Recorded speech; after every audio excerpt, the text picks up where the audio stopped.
Hey, Father Taylor here on a very pretty Friday, July 19th. Thanks for tuning in to your weekly EBlast. Just a couple things about schedule. Begin with our Sunday services, 8 and 9:15.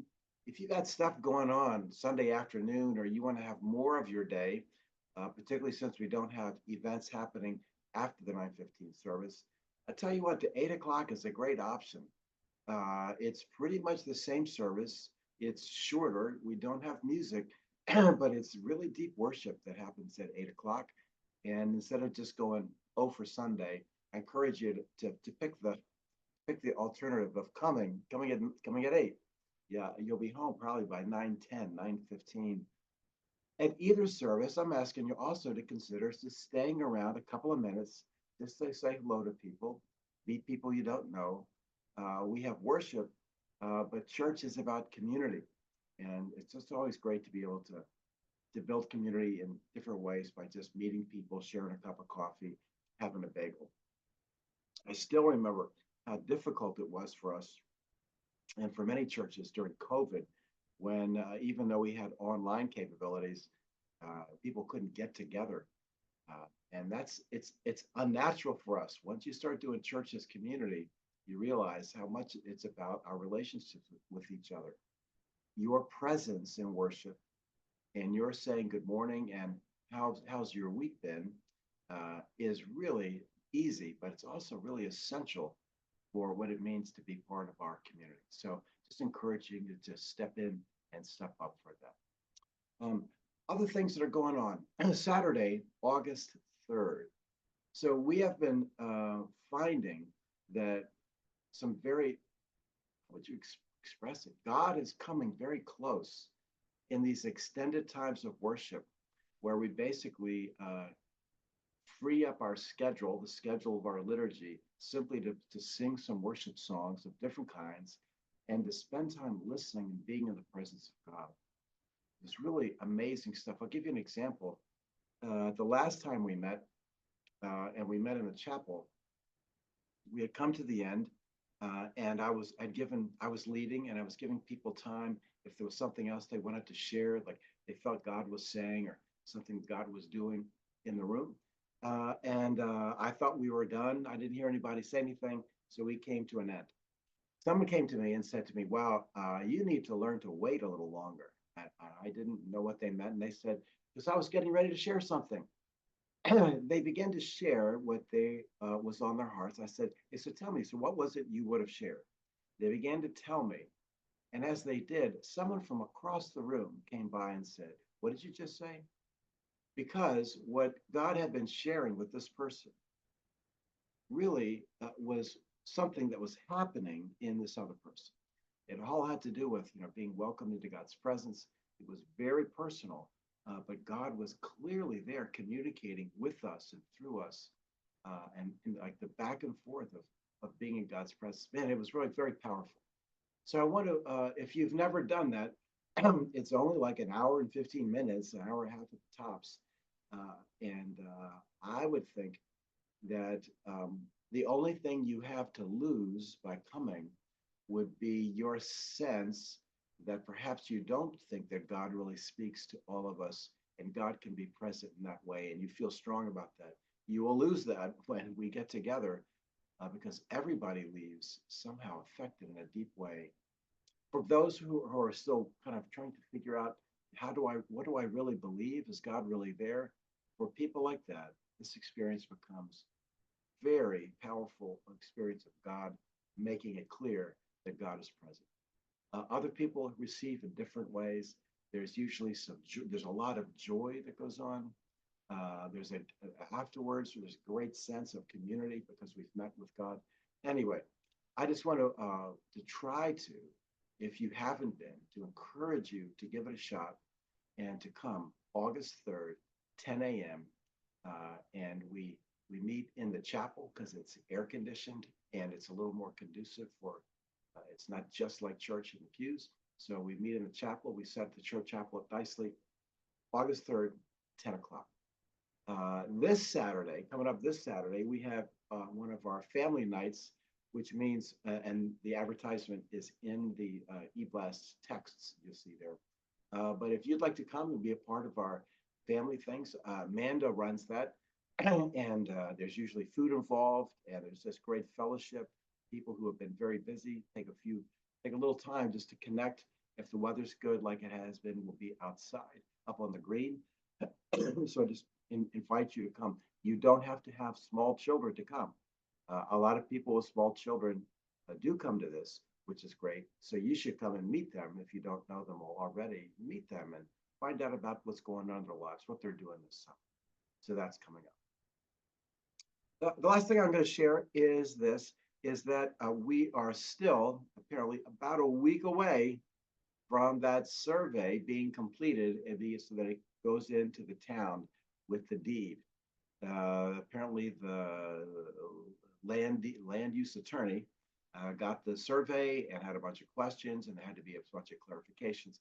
So we go back and forth between the survey engineers and the attorney just to get this right. It's been, I would say it's painstaking. I think it's just been painful personally, but we're almost there.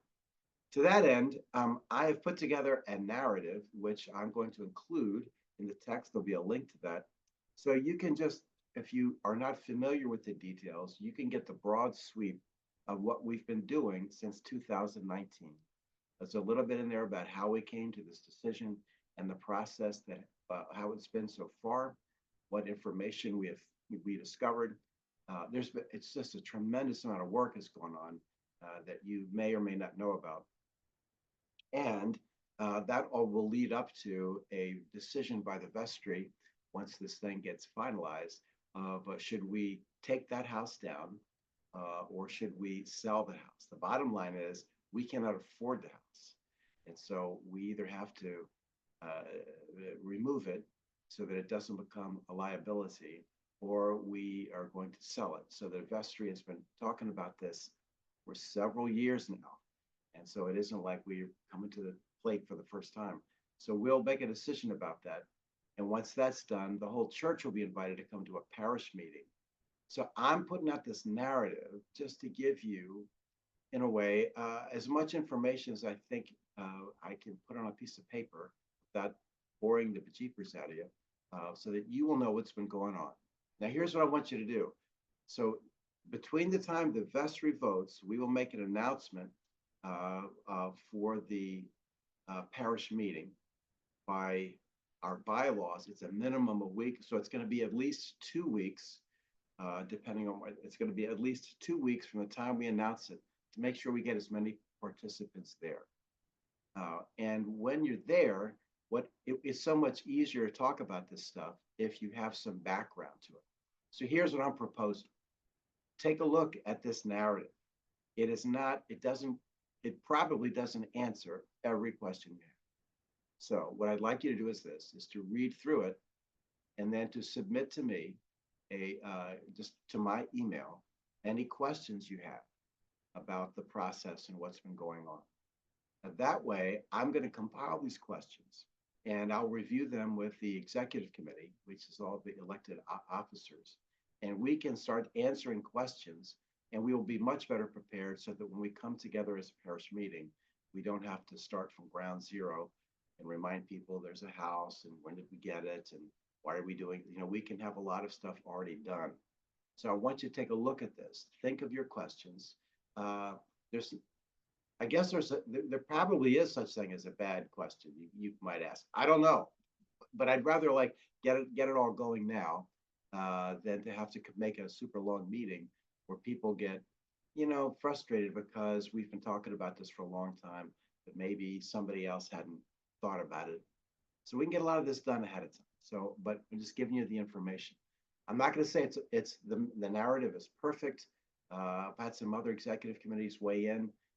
This is not exactly the same narrative that I will send to the diocese when we make a decision, and that's a whole other part of the process. But it should give you a lot of information about the process and how much has been going on. Here's an example. The last time we talked about this, somebody said, well, I think we should go into the building. It was a good suggestion. think we should go into the building and somebody should wear like a GoPro camera so we can get an idea of what shape the interior is like. Well, what that person didn't know was that in 2019, we didn't take a GoPro, but we came back with a report from two people that walked through the house at the very beginning of this process that had, I don't know, 25 pictures of all kinds of things they wanted us to see about the house. So see what I mean? So if you knew that had happened, you would have said, oh, we have taken a look at this. Somebody might say, well, I'd like to have a realtor take a look and see what they would say about the house. Well, we've had four, and so somebody might say, well, hasn't anyone done an actual inspection? Well, we didn't commission it, but somebody else who was interested in the house commissioned an inspection. So we had some results from inspectors. We've done a tremendous amount of work in the process of the house, and it's trying to get it out there for you. Okay, so ask the questions, and we'll go from there. But it looks like maybe midweek this thing might be done. I'm hoping, and if that's the case, probably the next week the investor will meet. So we're getting there.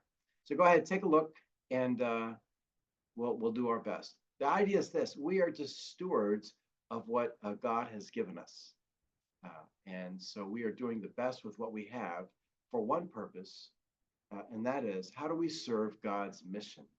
How does God want us to best use the assets we have available?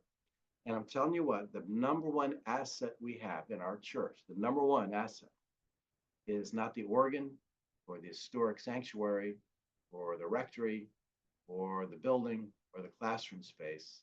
The number one asset we have is you, which is why we spend so much time trying to help develop you as a disciple that fits the world of 2024, not 2004, because the world has changed greatly. And so this is why we spend so much time on helping you to understand the gospel, being able to put it into words, knowing how important your story is, realizing your responsibility in the whole picture. So anyway, this is what we're all about. All right, so God bless you, and we'll hopefully see you this weekend.